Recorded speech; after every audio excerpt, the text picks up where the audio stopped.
Rune Factory Project Dragon is the newest entry in the Rune Factory series, but it isn't part of the mainline series. It's actually a spin-off. Like a lot of you, I'm sure that when you first saw the most recent footage, you thought, this looks kind of like Genshin Impact. Now hold on. Before Rune Factory fans come at me with the pitchforks and the torches, let me finish. My first instinct was, well, if I want to play Genshin, I'd just go play that. But I think if you look a little closer, you'll find that it actually has a lot of its own touches. And what I will say is I do think it doesn't really feel like a Rune Factory game, just from first impressions, but I'll be reserving judgment on that until we get closer to release. And maybe even until we play the game. But that's how it feels right now. So, there is no farming. Instead, there is dancing. To give you more of an idea what that means, here's the quote from the developer themselves. Players can choose to play as either Subaru or Kaguya, two new Earthmates with a twist. They will use the power of dance rather than farming to communicate and interact with the world around them. So, a series staple and arguably what makes the game a Rune Factory game, is seemingly removed from this spin-off. Bit of a strange choice, but I'm not completely against it, especially for a spin-off. Famitsu actually has some good information about Project Dragon. In it, they say that the setting is the Eastern country that has been hinted at in previous games. So, as you probably know if you've played Rune Factory, there's quite a few characters before that were from this country. The game will still include elements of daily life, adventure, romance that have always been part of the series, but they're evolved. The characters will use umbrellas, drums, swords, and other items to do a variety of actions, not only actions in combat. So it sounds like they haven't really completely changed what you do in the game compared to other Rune Factory games.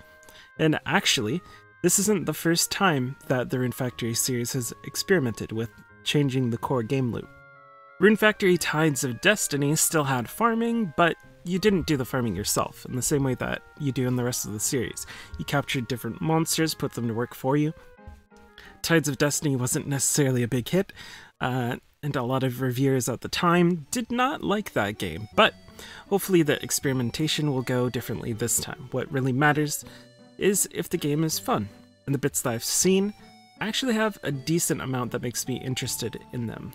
The ability to move around in the world that is made up of floating islands is pretty appealing. I've enjoyed that in other games like Tears of the Kingdom. It'll be interesting to see how you traverse that world, and we've seen the protagonist flying around on a dragon, but will there be other methods of getting around? We saw the umbrella, so there'll be some form of gliding. Clearly, exploration is a big part of the game, and that definitely is a Rune Factory thing, so again, they haven't completely abandoned everything that Rune Factory is. In a trailer from 2023, we saw a different side of this game, which showed a farm and showed the characters dancing to cause plants and trees to spring up. So now that they've said dancing is replacing farming, I'm really curious to see what exactly it is that we saw. There must be some gameplay reason to cause plants to come out of the ground, or maybe that's something that they were playing with before, and now they've cut. Really don't know, but I'll be curious to find out. The part that really shines for me is the combat. Rune Factory combat has never been especially great. It's been decent, but compare it to many of the other action RPGs out there, and you might be a little disappointed. But Project Dragon seems to really hone in on that and try to expand the combat beyond what we've seen in previous Rune Factory games, and I'm here for that. I would like nothing more than to see them have a really solid combat system that can be transferred to future games, because it sounds like we're getting Rune Factory 6 at some point, and if they take some ideas from the spin-off, make the combat really great, that could elevate Rune Factory as a whole quite a bit, and gain it some new fans. And let's be honest, Rune Factory definitely needs to go in a new direction of some kind. I'm not saying that it needs to completely change, but clearly what it was doing wasn't enough to stop Neverland from going bankrupt. So, and Rune Factory 5 didn't exactly light the world on fire. I'll be honest, I'm a little pissed at you Rune Factory lovers for making the path to New Lufia that much less likely. Only joking, of course. Kinda.